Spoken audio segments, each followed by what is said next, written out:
agenda pack and addendum. Now, before I ask Andre to present his report, I would like Depesh to report back to the committee on the adoption of the London Plan and how that affects this application. Sure, thank you, Chair. So the London Plan was adopted after the main report was published. The main effect of that was the policy on energy. So previously the requirement was for major non-residential development to provide 35% carbon savings. The new London Plan policy on reducing carbon emissions is for major development that's non-residential to be net zero in line with residential development. So that's the main change. It's reported in the addendum report. So there would be a contribution, financial contribution required, which would be added into the legal agreement of £73,965. Thank you. And I don't know if Andre is going to cover this, but previous applications that have been agreed by Dulwich College for planning with ground source heat pumps, that can reduce that contribution, is that correct? I can maybe come in there, Chair. Yes. So the applicant may well be able to provide some further comments. But should the schemes for the ground source heat pumps that were approved by subcommittee be on the 3rd of March, they be implemented, that would reduce the carbon footprint of this particular scheme, and accordingly that financial contribution would come down. So that would either be amended in the legal agreement or it would need to be reduced through a deed of variation. Okay. Thank you very much. Andre, would you like to share your screen and present your report? Thank you, Chair. I will just share the screen.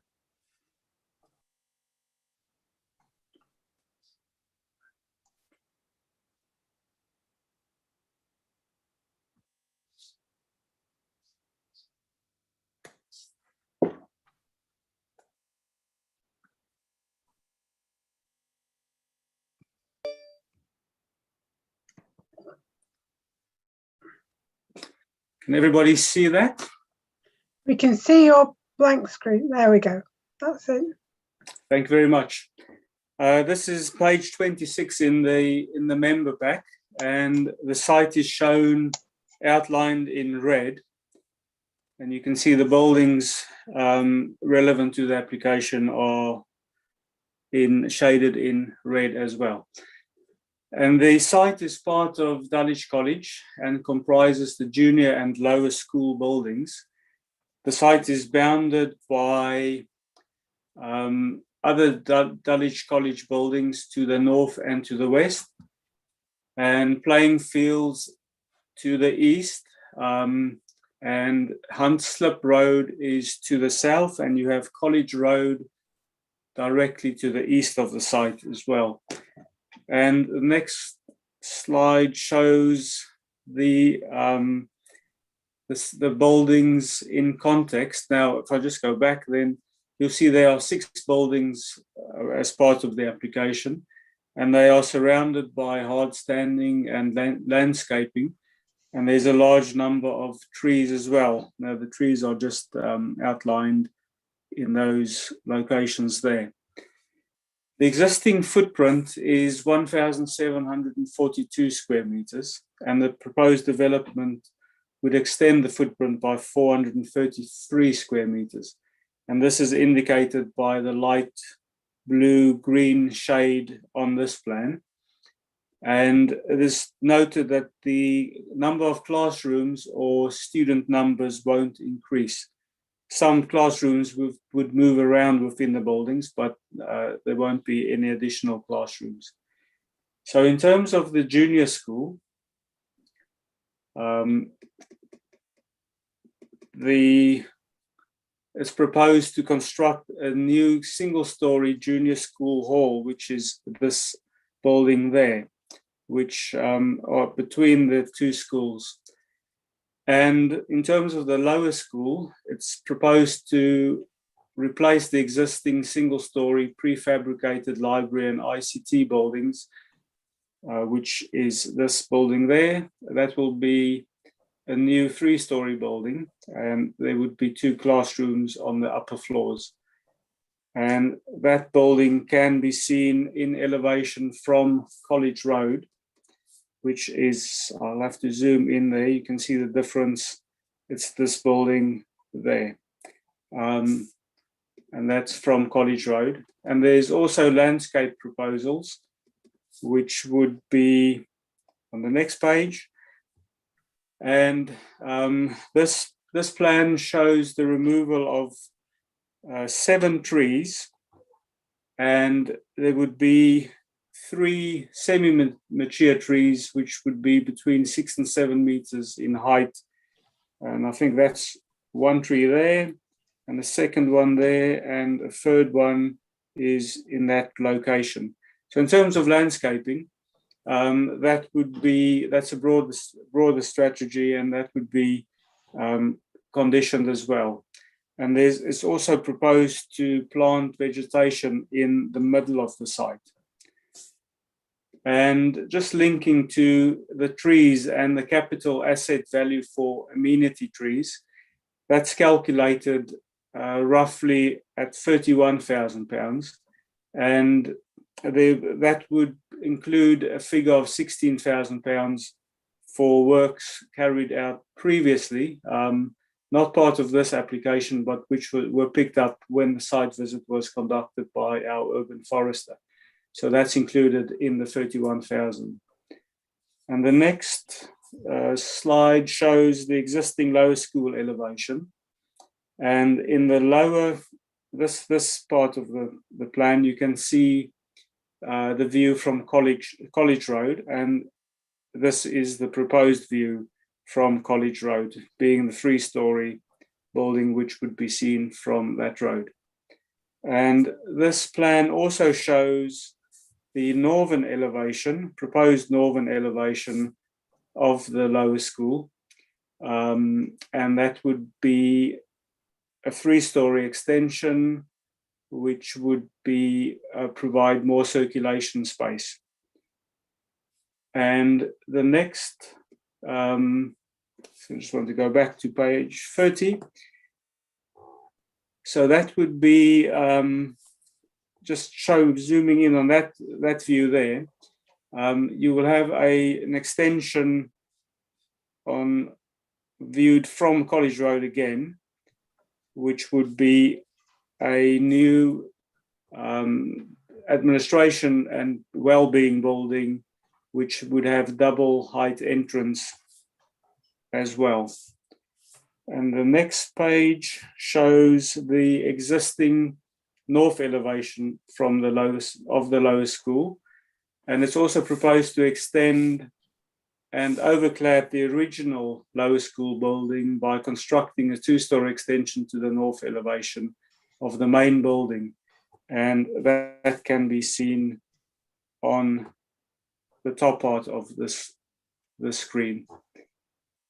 The next page shows the existing west elevation of the junior school, and the next page will show the north elevation of the junior school, and finally you will see in this location the new school hall, which is proposed between the two schools.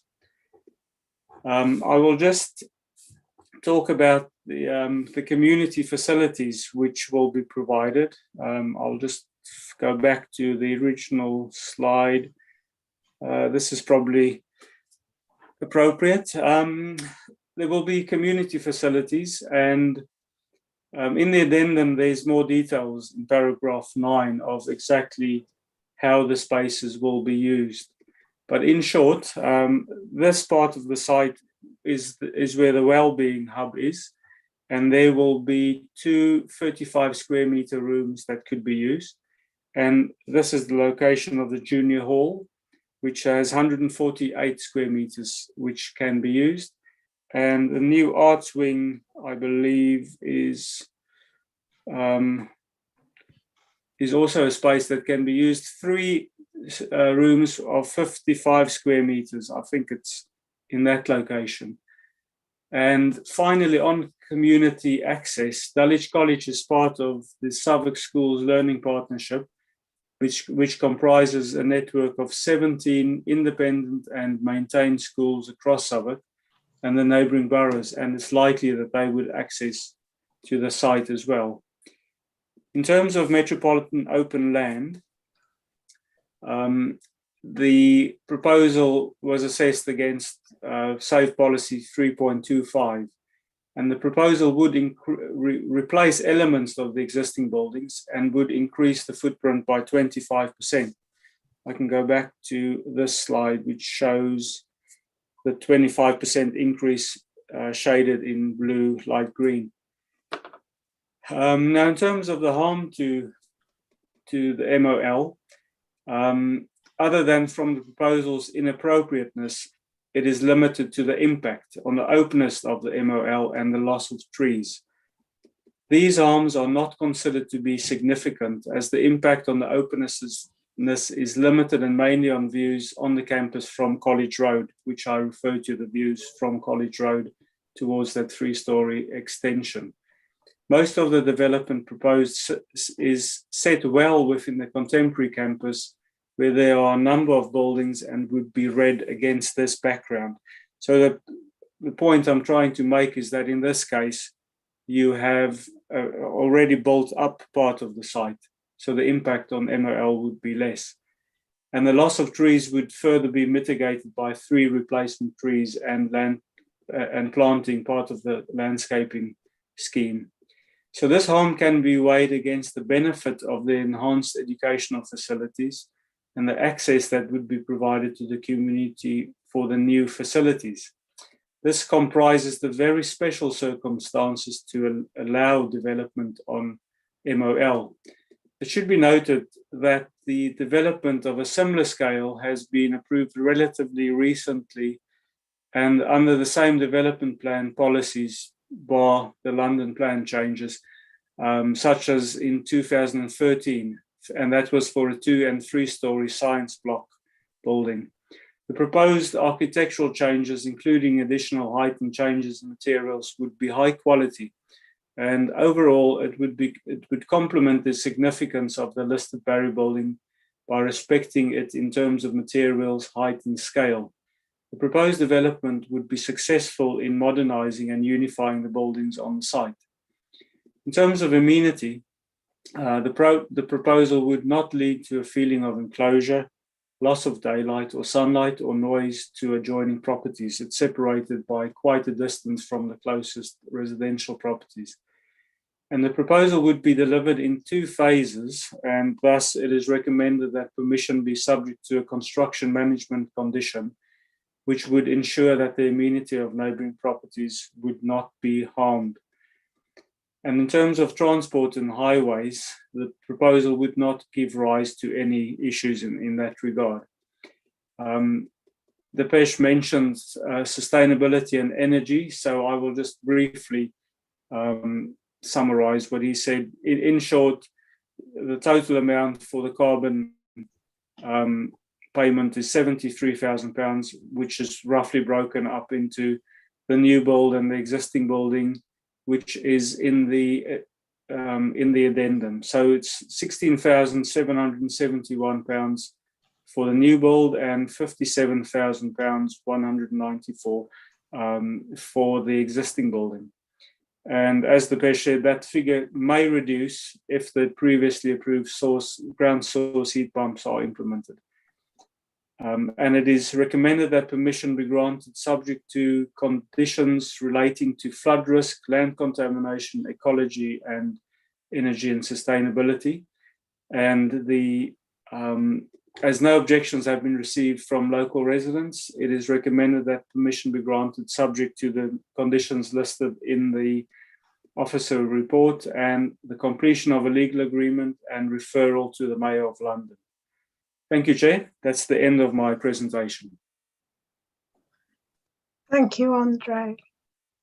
Do any members wish to ask any points of clarification? Sunil? Thank you, Chair. Just want to know how are we going to make sure that place can be used by the members of the community, because sometimes we find it difficult. The community don't get the place to utilize for their own other purposes. Thank you. Thank you, Councillor. That will be, we don't have all the details at this point, so the addendum was an attempt to provide a bit more detail than what we had in the officer report. So this will be part of the section 106 legal agreement. So there's more work to be done.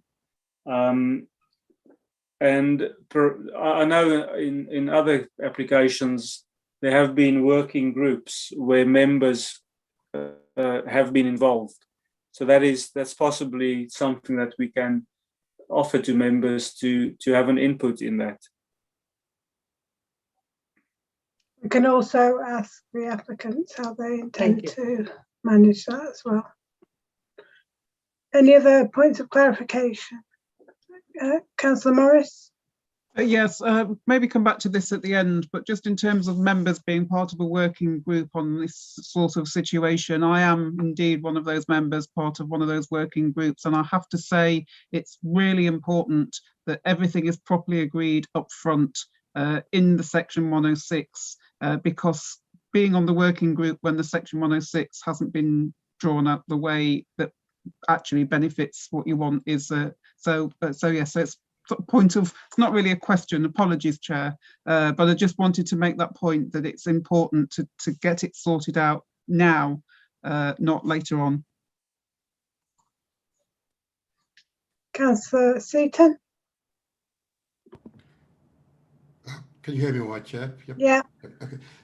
If I can ask Andre just to go over again the question of the recently agreed London plan in relation to carbon offsets. You said that it is now 100% and the payment would be made. What I'm not clear on is whether or not officers challenge the applicant to achieve 100% without the need for payments. Payment has become quite a regular thing of late. I would hope that we can reduce it over time.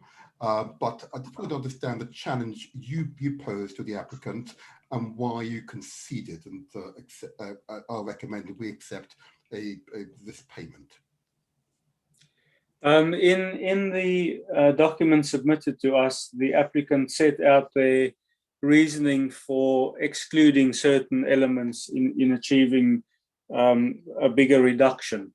So there's photovoltaics proposed on the roof, and there's also air source heat pumps proposed on the roof.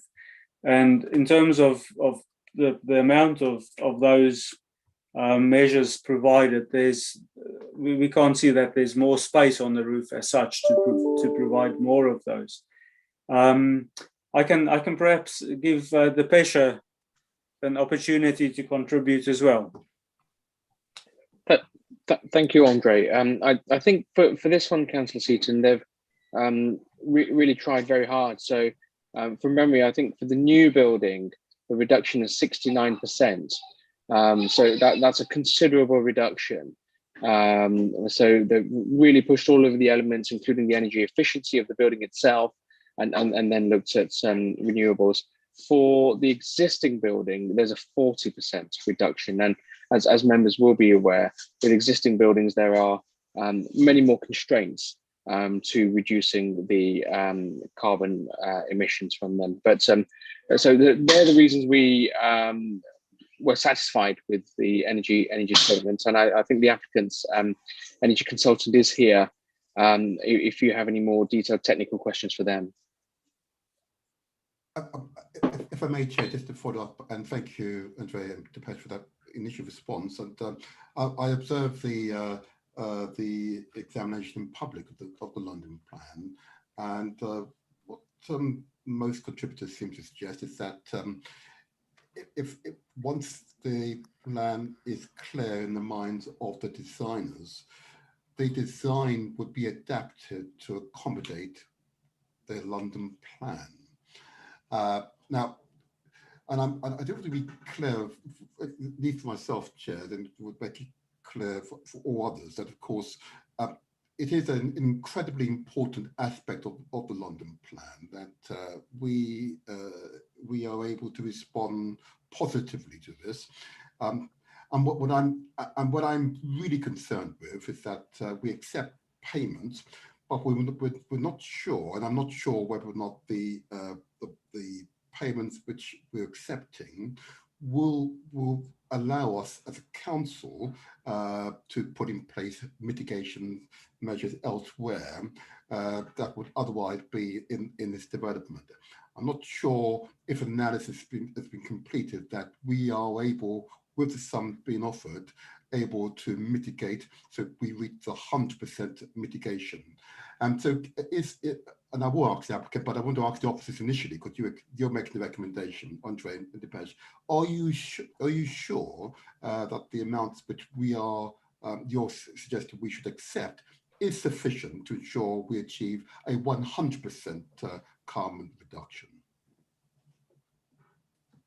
Thank you, Councillor Seaton. So the financial contribution, the offset payment, is the required payments as stipulated in our guidance and the Mayor's policy as well.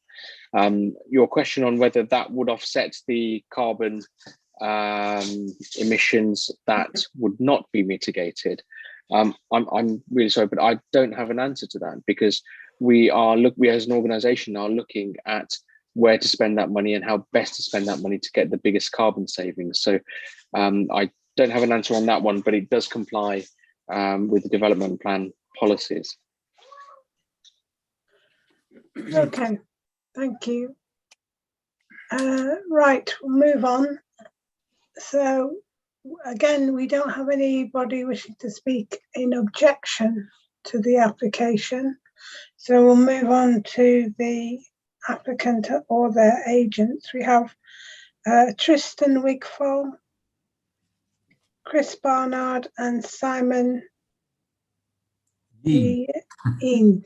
Sorry. So are you all three speaking, or is one of you speaking, or two of you speaking? Yeah. Just myself, yeah. Okay. If you'd like to introduce yourself and the organisation you work for, and when you're ready, I'll start. Thank you, Chair. My name is Simon Eend, and I'm the Chief Operating Officer of Dulwich College. The lower school building of the college is largely unchanged since 1948 when it was built. It's tired, inefficient, lacks proper accessibility, and is wasteful of energy. It's also subject to serious overheating in the summer through solar gain, with poor insulation in winter. Its library is a temporary building which has been in place for some 20 years and is seriously dilapidated past the point of economic repair. There are 4 elements to this project, as you've heard. One is to replace the temporary library buildings with a new knowledge hub with library, ICT suites, open learning space, and 2 classrooms displaced from elsewhere in the building as part of the works. A well-being hub is the second part, a 2-storey modern building replacing the 1.5 stories of the current building, providing improved circulation, administration space, and importantly, counselling, learning support, and well-being facilities, together with accessibility to the first floor, which is currently not possible. Thirdly, it is to widen the central spine to improve circulation and energy efficiency. And fourthly, the new junior school hall as a multi-use space for the creative arts, assemblies, etc. There would, as Andre has said, be no additional pupils, and the building would be on almost the same footprint as current. He's covered that. The intention has been to achieve, and Council has referred to it already, as close to net zero carbon as the current fabric permits. And it is the current fabric that limits us in that respect. The building will be heated by the ground source heat pump scheme that was recently granted planning approval and will take the college off gas entirely, fossil fuels off, which saves some 1,042 tonnes of CO2 per year. That project would be done first, with this project following it. Therefore, the ground source heat pumps would be integrated within that, whereas when this application was first made, we were talking about air source. We've now got ground source that are more efficient and more effective. In the last 4 years, it's notable we've planted over 200 trees, 206 to be precise, taking us on site to 1,003 trees across the college as a whole, themselves contributing towards the environment. The college is thoroughly immersed in its community and has community action plan well in place.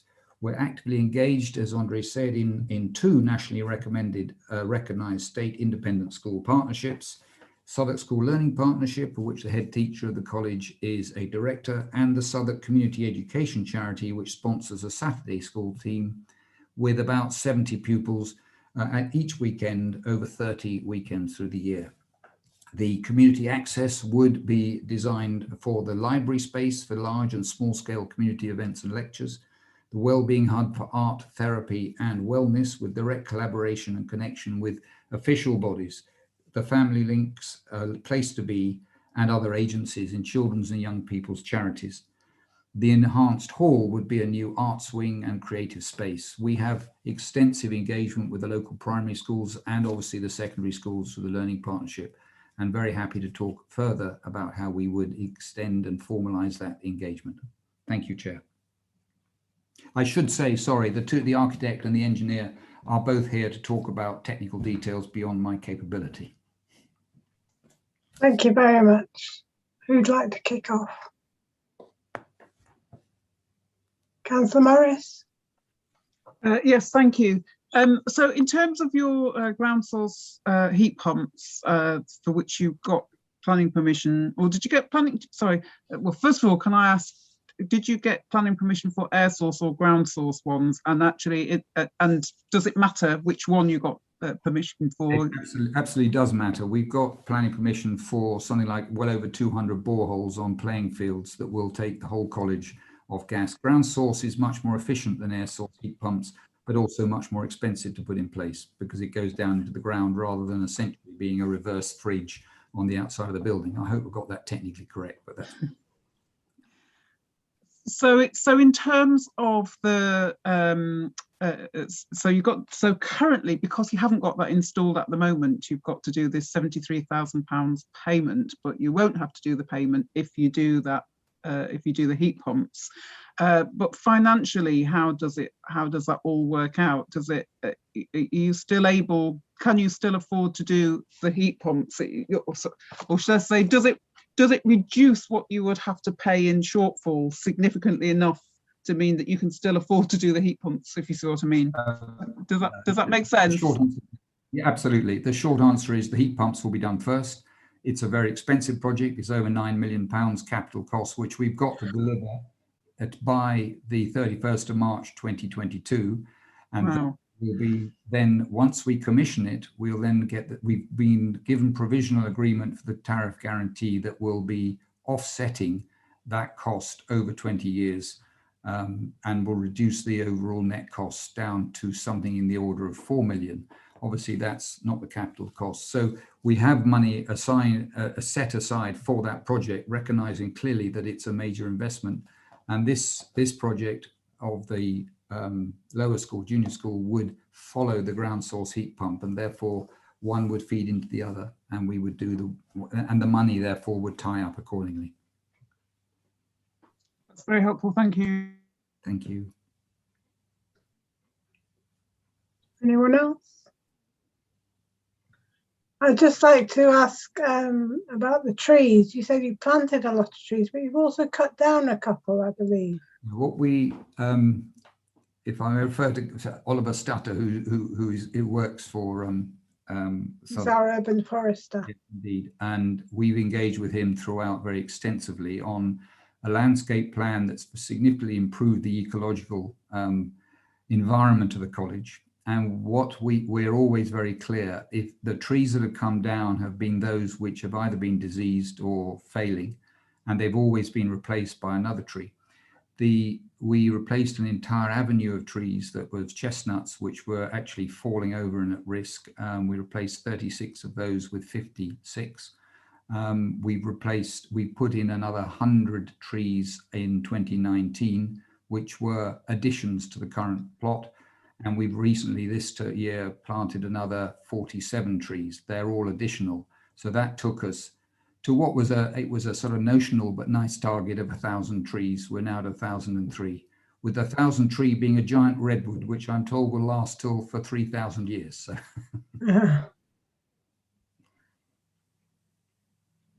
I'm not seeing anybody else wanting to ask questions. Are you happy? Okay, well, thank you very much for your presentation. We move on now to supporters, of which I have nobody registered. So we move on to Ward Councillor, and we have Councillor Andy Simmons from Delichwood. Thanks very much indeed, Chair. Yeah. So can you just state your name for the record and start whenever you're ready? Thank you, Chair. I'm Councillor Andy Simmons, one of the 2 councillors for Delichwood Ward, where Dulwich College resides. Residents in my ward are not adverse to the rebuilding plans for the junior school, but I have received a number of requests from residents which fit with the pattern of local views on many other planning applications in the ward. Residents would like to be assured that energy efficiency will be of the highest level achievable to account for the carbon impact of demolition and rebuild. So we'd ask that members of the committee reassure themselves on those grounds.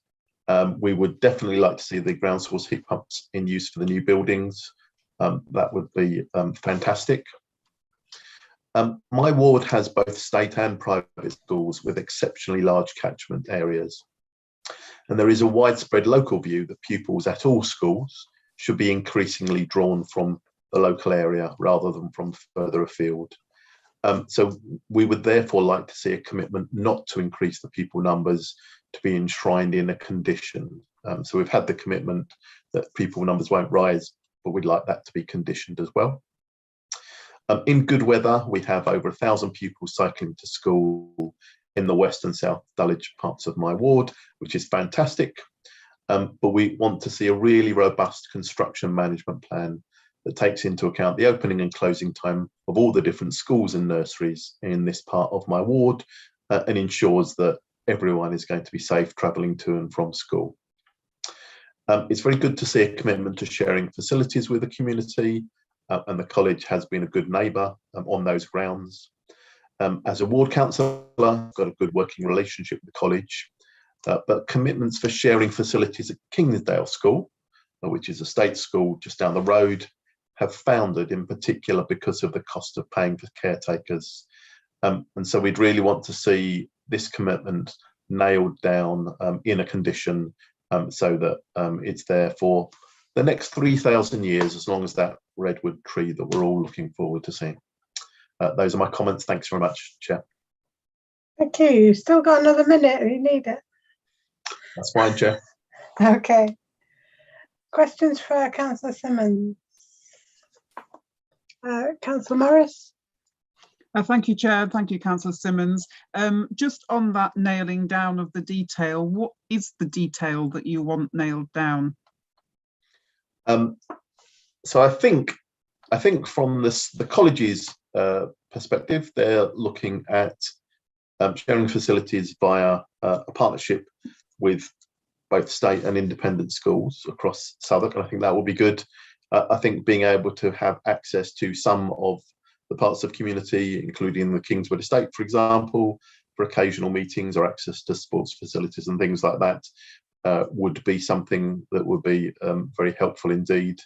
But we haven't really heard all the details of that, so you know, we'd like some of that written in stone for us, please, Chair.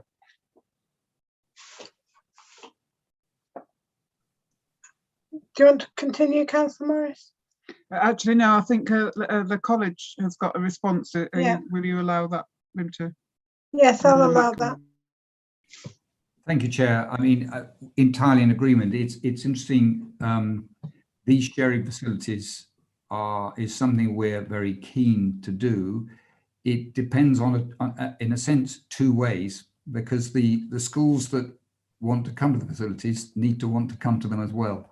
As I said, we always host the primary schools partnership. We have hosted the Kingswood Football Club. We've hosted a bunch of different activities. We have the Saturday school engagement. And I suppose the challenge is, in terms of absolutely nailing it down, is saying what the facility can be available for. What we can't obviously guarantee to fill them, if you see what I mean. And that's simply a case of how we engage with the different schools. So that's essentially where it is. I mean, I don't think we're in any disagreement. We're absolutely Councillor Simmons and others, and we'd love to see that happen, and we're happy to make it work in a format that is in fact workable, if I can make that sense. Councillor Morris. Yeah, I just wanted to bring our legal officer. Yes, I was just about to say the same. Just to ask her, yeah, what we can and can't do. Thanks. Well, Chair, I think that the current proposal is to include the community use agreement in the legal agreement, and to a certain extent, this is the community use is mitigation for the fact that we've got development on metropolitan open land. And the suggestion that I would make is that some heads of terms are roughed out. I've seen some of the detail that's been provided by the applicant today in terms of the actual facilities that they are proposing are used. I agree that if all the detail is left to a strategy that is then submitted at a later point, that doesn't get us very far. But if there could be some discussion about hours of use and the scope of the users, that could all be incorporated into the community use agreement in the section 106. As has happened before, Chair, it may be that ward members could be consulted and that the details of that agreement are shared with them, and the details of the 106 agreement are shared with them in respect of how that is going to be nailed down as Councillor Simmons requests. Are you happy with that, Mr. Yenis? Very much so, thank you. So can we leave it to you to engage with Councillor Simmons and Councillor Rose? Certainly. Okay, and then Margaret, if the 106 agreement cannot be signed without Councillor Simmons and Councillor Rose's approval. I think you could actually, Chair, make the record it in today's decision, if you're minded to approve, that the community use agreement will be subject to consultation with the ward members, and that the details of the section 106 agreement will be shared with them. And as I think Councillor Morris has made that point previously, there is a precedent for that, and that seems a successful way of making progress. Thank you. Are you happy with that, Councillor Simmons? Thank you, Chair. That would be great.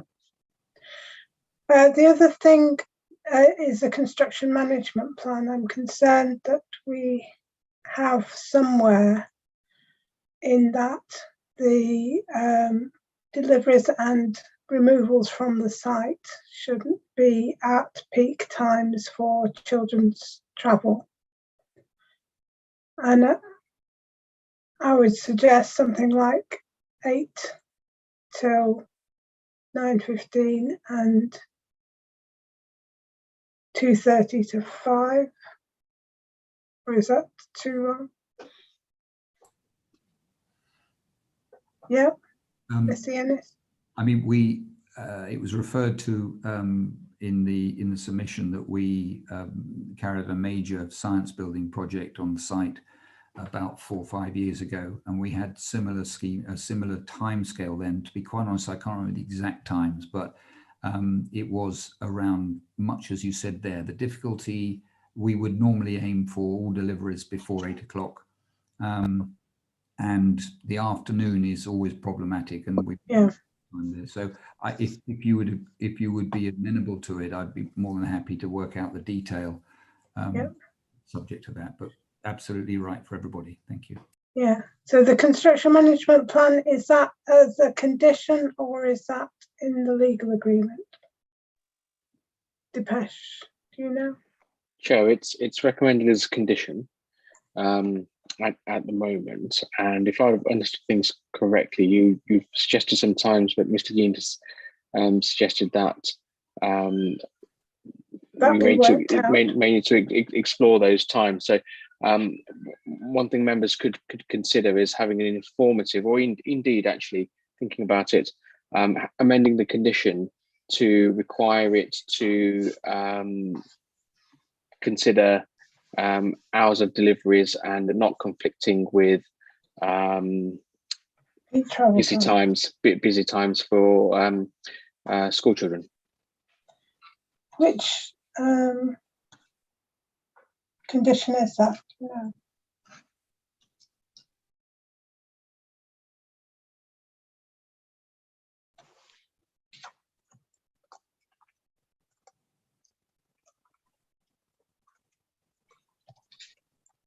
I can't see very well. Need me reading glasses. Condition 6, Jane. Condition 6, thank you. So, but we could have an informative that ward members work the hours out with the school, college.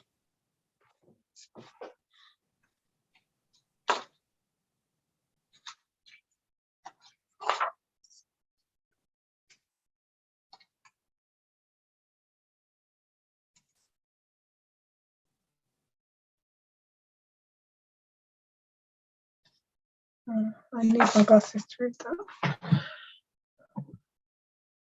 So if we leave that with the school and the ward members to work out the exact times, that goes as an informative into that condition. Is that right? Is that the best way forward? Depeche, Margaret? Yes, Joe, we'll have that as an informative, but I also suggested amending the condition to make specific reference to deliveries and that conflict. So it would go in the condition, and the informative would ask the college to consult with board members on identifying those times. Okay. Right. Any other questions? Councillor Seaton. Just a quick one, Chair. I've taken note of Councillor Simmons speaking. You also made reference to the school increasing their pupil numbers, that there should be a cap. I'm not sure that's a planning matter. Margaret can provide some guidance, and therefore not a part of the discussion which we've just had. If you want to clarify that, Margaret.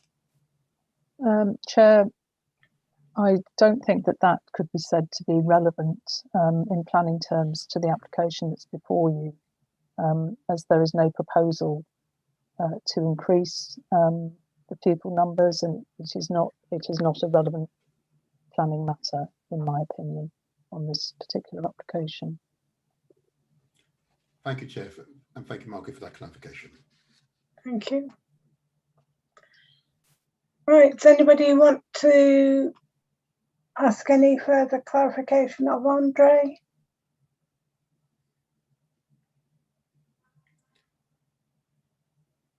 Well,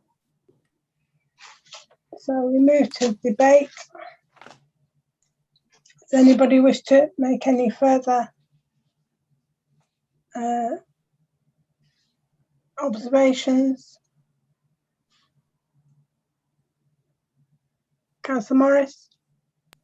Thank you, Chair. Yeah, just to say, obviously, you know, clearly the facilities need upgrading, you know, and improving, and what is being proposed is environmentally much more satisfactory than I'm sure the existing buildings are, and they've obviously made huge efforts, but this is in metropolitan open land, and you know, we do have to try and get that balance. I think on this occasion, I think the balance is fine, but I note that in 2012 there was a change in a building, so I'm slightly nervous about a kind of creep of, you know, gradual enlarging of it in metropolitan open land, and just think we need to kind of keep an eye on that. As I say, notwithstanding you know, the understanding that that you know, that this is a much improved building and that the facilities will also be much improved. So do take that on board. But it is metropolitan open land. We mustn't forget that. Yeah. Councillor Seaton. Thank you, Chair. And I'm going to agree, broadly speaking, with Councillor Morris, although I may have said previously, whilst this is metropolitan open land, it is mole, it's not actually open. You know, it is bordered. It's just an historical fact. It's metropolitan open land, and I just think it's one of those classic anomalies that we just have to wade through. This is a typical land owned by a school, just like any school in Southwark. It's clearly not accessible by general public, not without permission. You know, so it's one for me a moot point. I'm more concerned for regards the environmental matters, and to ensure we are able to make consistent decisions in relation to environmental matters. And so I want to applaud the school on the incredible investment you're about to make to meet and responding positively to the climate change emergency and the need for us to seek sustainable means to heat and maintain our buildings. So I want to applaud the school for that investment. And I think we as a committee and main committees must continue to raise the standard and expectation that applicants will seek, wherever possible, not to simply pass money, but to actually respond in their design of their buildings positively to what is a clear and present danger to us all. The next generation will not thank us if the designers, those technicians here, are not responding and developing solutions to what is a clear problem of how to build in a sustainable manner. So I want to applaud the school, and I look forward to you writing up and demonstrate to the rest of the world how it's done. You know, so there you are. No pressure, of course. And my last comment, Chair. And I think it is quite important that the facilities, and I've noticed in other places, in other parts of London, there is a challenge between those schools which are, if I may use the term, relatively wealthy, living alongside schools which are funded by the state, but are funded adequately, but not as well for obvious reasons, and accessibility of their facilities. And as has been alluded by the councillor, and I have seen it in other places, that local communities, or indeed local schools which are funded by the state, are effectively excluded because of the overheads. Okay, and I wonder, and this is the area which I think we should examine, and I've yet to get my head fully around it. We need to look at if we make the claim that we want to ensure community access to these facilities, particularly where these facilities exist on metropolitan open land, and I'll be about to market, of course, always, but the economics to ensure that the facilities are accessible to the community need to be assured. So, and it is, I believe it's trying our policy, but we need to ensure our policies are actually being adhered to. So the economics, and therefore the cost, should be a material planning consideration, unless, of course, Margaret said otherwise about her. Thank you, Chair. Thank you, Chair. Thank you. Okay, So let's go to a motion. I would like to move that we adopt the officer's recommendation set out in paragraph 1 of the report on page 35 of the main agenda pack. That planning permission be granted subject to conditions and applicant entering into the appropriate legal agreement, including in that legal agreement the access by public to college facilities,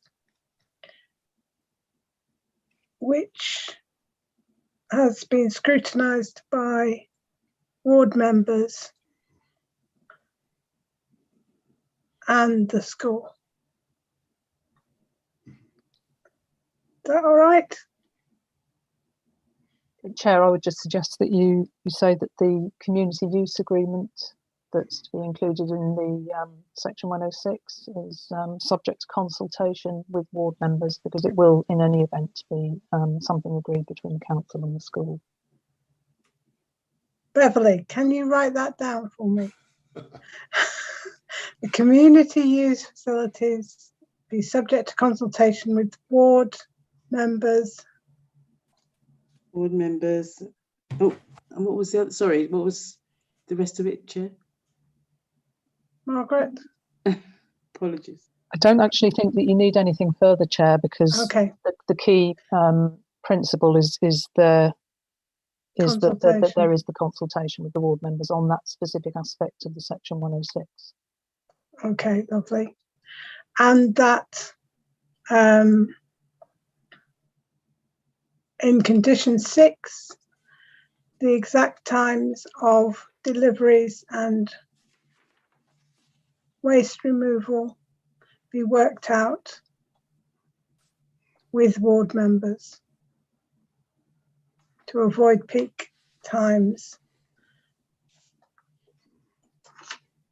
of travel.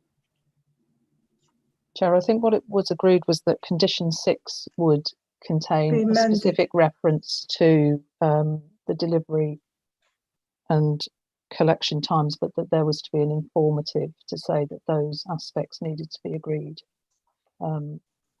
with ward members. Beverly, have you got that?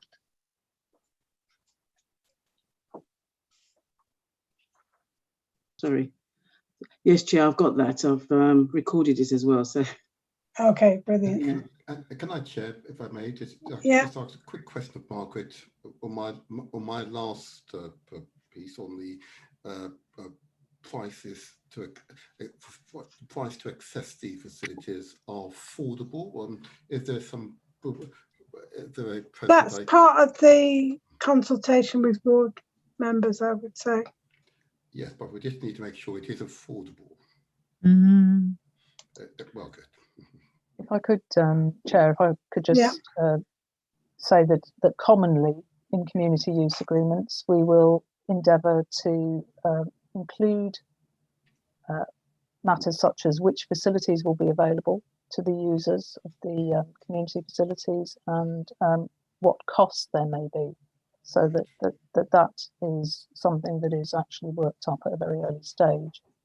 And it's assumed and hoped that there would be nil or minimal cost when it's community use. Thank you, Chair. So that is part of the legal agreement. Sorry to come in on this at this late stage, Chair. We could be here all night, I'm afraid, because so one of my slight concerns, and it echoes something that Councillor Seaton has just raised there, is that the situation that we are dealing with an application in my ward, you know, the term affordable was left to be discussed afterwards, and now we've got a situation where it's a shared building. This is a brand new school and brand new facilities, and you know, there is now a discussion and debate about how expensive it is going to be to run and maintain the building and who who pays for it, and how much, you know, time it can be used by the community, and what affordable is, and how it all stacks up, etc., etc. And the caveat in the section 106 that we weren't given any choice but to agree to was that if all else fails, the school will just get the building. So I just, you know, it is really important that those details, you know, what is an affordable rate? What, you know, are we talking about free? Are we talking about a council facilities definition of affordable to the local community? Are we talking about individual use? Are we talking about group use? Are we talking about charitable group use? Are we talking about a different fee if you're not a charity? All of those things, it's really important to get those. I'm not expecting that level of detail could be put on now, and I apologize for not thinking about bringing all of this up in advance so that we could have given this some more thought. But it's really important that level of detail, as much as possible, is secured in the section 106 agreement. Yeah. Depeche, got your hand up. Thank you, Chair. Yes, just a couple of things. So I wonder if Mr. Yeen might be able to just comment on some of the existing arrangements that there are with access to the Dulwich College facilities. Is that all right with you, Chair? Yes, please do. We have, as has been referenced by Councillor Morris, we have essentially a sliding scale. So if there is a private entity, for example, a wedding, who might hire the historical buildings, they pay commercial rates. That's our obligation as a charity to get best return from the assets under charity law. But for charitable activities and those that are in keeping with the objects of this charity, i.e. the promotion of youth and all that goes with that, typically we would charge a cost, i.e. for cleaning and fuel and light. So in other words, it's really minimal charges, and we already have that in procedure. With we run, I can't remember the latest figure, but we have well over 300 type of that sort of events in the year of people using it for different reasons, from the I don't know, the Needlework Society to local youth groups to cricket facilities, etc. And they're always pegged at a rate that I mean, to pick up on the term, it's affordable.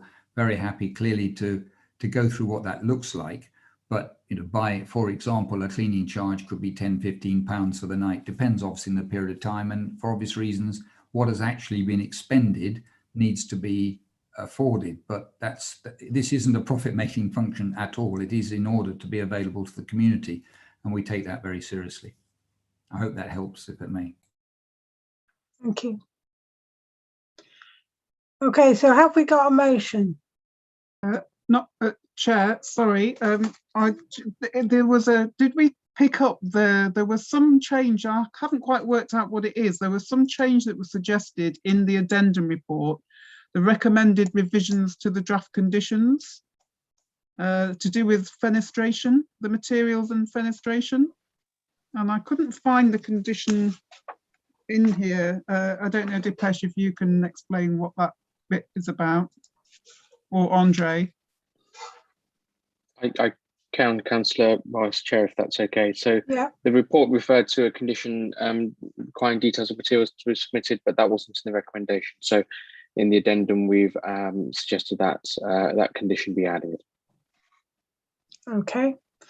So we have the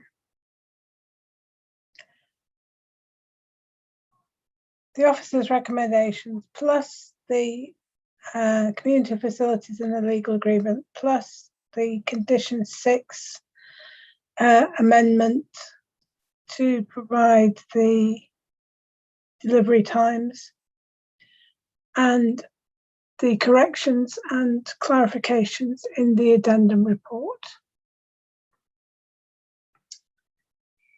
But in the event that the requirements of paragraph 1 are not met by, I've got a date of the 3rd of September 2020 on my script, which I don't think is right because that's already gone.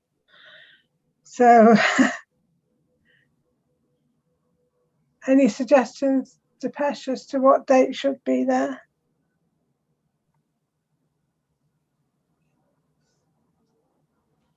Thank you, Chair, and apologies for the mistake. It should be 2021, 3rd of September Okay. 2021.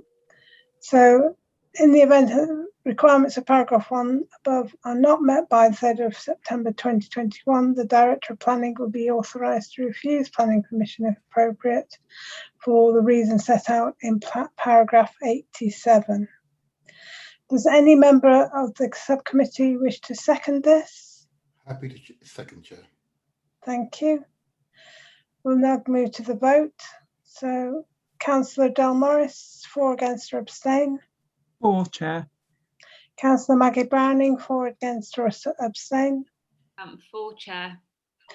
Councillor Sunil Chopra, for, against or abstain. For, Chair. Councillor Martin Seaton, for, against or abstain. For, Chair. Councillor Jane Salmon, for, against or abstain. For, Chair. And I'm Councillor Kath Whittam, and I vote for. So that is passed unanimously. So that's the last item of business on our agenda tonight. Thank you very much for coming, everyone. And we look forward to a beautiful new building in Dulwich College. So do we. Thank you very much indeed. Yes, You're stable welcome. building. Thank you, Chair.